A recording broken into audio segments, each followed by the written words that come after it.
ground advance continues. For the first time in 4 years, Syrian government tanks have crossed the front line in the divided city of Aleppo, but they are facing resistance. The rebels are holding ground in some neighborhoods, but have lost territory in the north of the city. There was supposed to be a U.S.-Russian brokered ceasefire in Syria's largest city. 2 weeks ago, it broke down. And now, so has the U.S.-Russian cooperation, which for many in the rebel-held east of Aleppo means more violence. The US and Russia can't agree on a solution. We as civilians are only asking for protection. They're all men, so let them go and fight on the front lines instead of hitting our homes. The U.S.-Russian ceasefire deal was supposed to silence the guns and allow aid to reach the more than 500,000 people trapped in besieged areas across Syria. 270,000 of them are in the rebel-held eastern Aleppo, and hundreds of them have been killed in the past 2 weeks alone.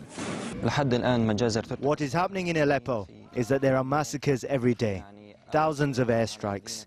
It has been more than a month since we have been under siege. The majority of people will leave if the roads are open. The prospects for a truce and a political settlement seem even more distant.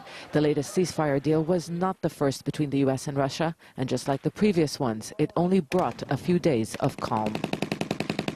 The opposition had little faith in the negotiations between the U.S. and Russia. They've repeatedly rejected Moscow as a peace partner. The Syrian National Coalition, the main opposition body in exile, has in the past asked for European involvement in the negotiations. It was an indication that they did not trust the U.S. to represent their interests.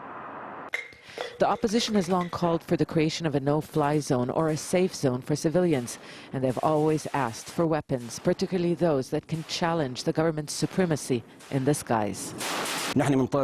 We ask the international community to put pressure on the Syrian regime and Russia or give us weapons to target their planes. We can win because on the ground they are not able to fight.